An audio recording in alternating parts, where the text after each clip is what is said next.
Hi guys, it's Tom here, and today I thought I would make a video on chess openings for beginners. So the first thing I'm going to be going over is the file system if you're unaware of it. So you have the A file, B file, C file, D, etc. So A, B, C, D, E, F, G, and H. And then you have the num system, which is rank 1, rank 2, rank 3, rank 4, 5, 6, 7, and 8.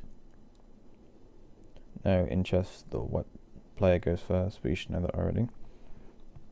Generally, in an opening, you want to try and free your bishops, develop your knights, you want a castle on either the king or queen side, and you want to try and control the center and maintain a solid position.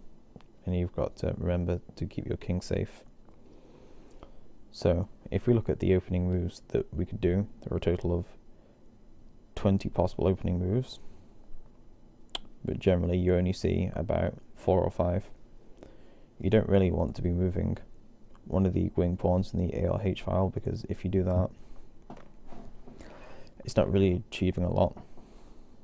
And black could respond something like pawn to E5. And it hasn't really achieved a lot. It's not really controlling the center. It's not helping develop the bishops or the knights. And the king is being castled. And you should also note that white has weakened his queenside with this move, so he could be vulnerable to attack later on.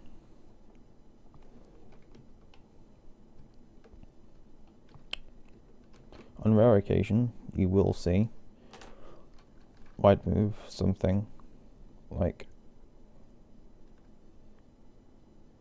B2 or even B3 if they're looking to bring their bishop here, fianchetto on the queen side. But this isn't a very common opening. Something you may see is the English opening. It's not that common in higher level play, but I think it's important to see, and that is pawn to C4. This kind of controls the center from the outside and is similar to a defense we'll be seeing later from black called the Sicilian defense.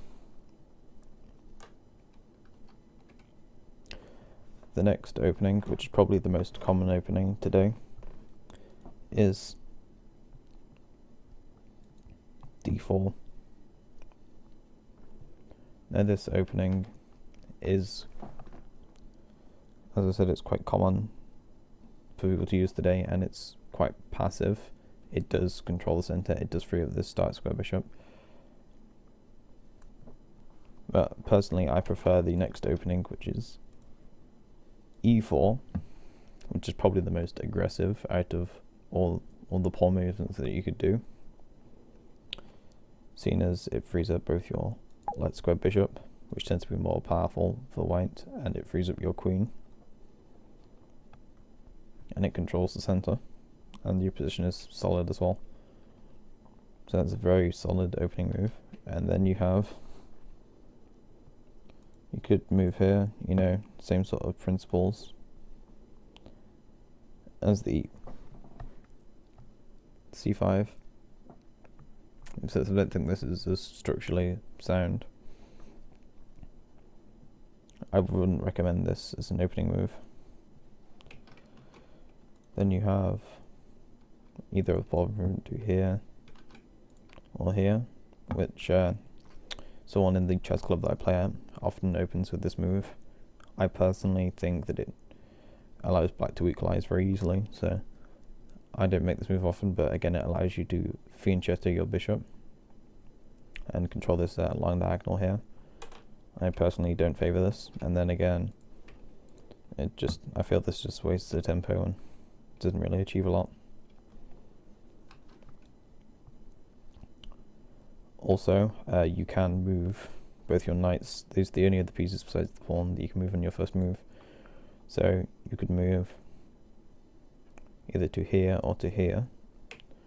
I wouldn't really recommend moving to the edge of the board, because the knight controls more squares when it's in the center of the board. And if you move it to f3 here, it's controlling a lot of these dark squares in the board. So, for example, black can't go ahead and play e5 because then it would just be captured.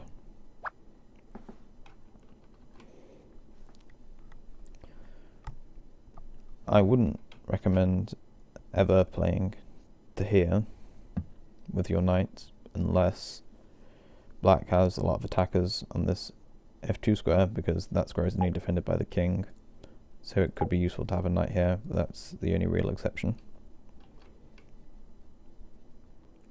You can also play the knight on this side to c3, except black can play here and you can't capture here because then the queen can just recapture and you're down 2 points of material, and black has got great center control. Anyway, thank you very much for watching this video, and next I will have a more in-depth analysis of the more common opening moves, since I've gone over all the ones you could make.